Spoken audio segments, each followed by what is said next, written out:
Hi, this is Chad with Eagle's Nest Inspections, here for another quick little tidbit about one of my inspections today.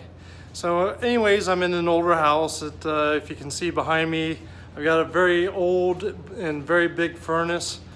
I understand that the furnace is going to be getting replaced anyways prior to the inspection, but it is one of those, the furnace does come with its share of issues.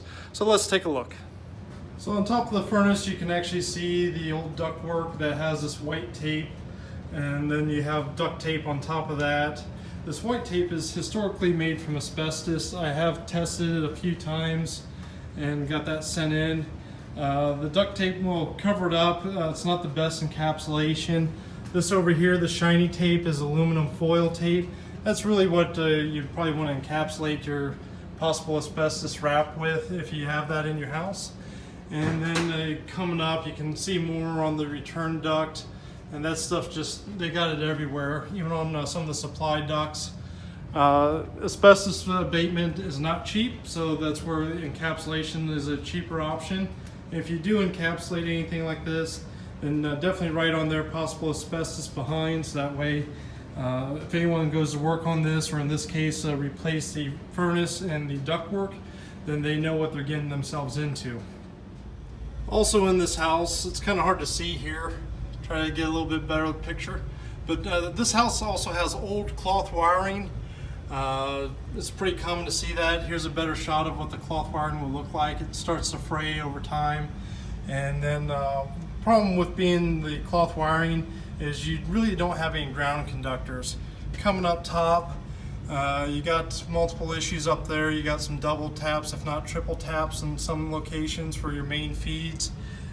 Coming down below for these other fuses, once again you can see some more double taps.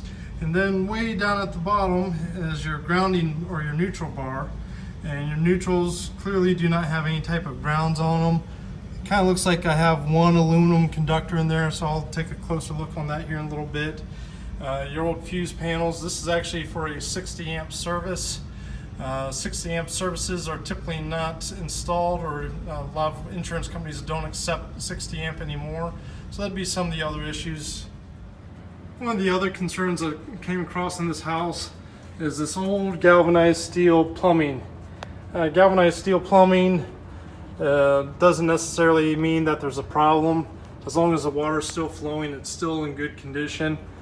Some of the issue with the galvanized steel is that the expected service life is roughly 50 to 75 years. Pretty much from the last time that the galvanized steel was installed was right around the end of this expected life.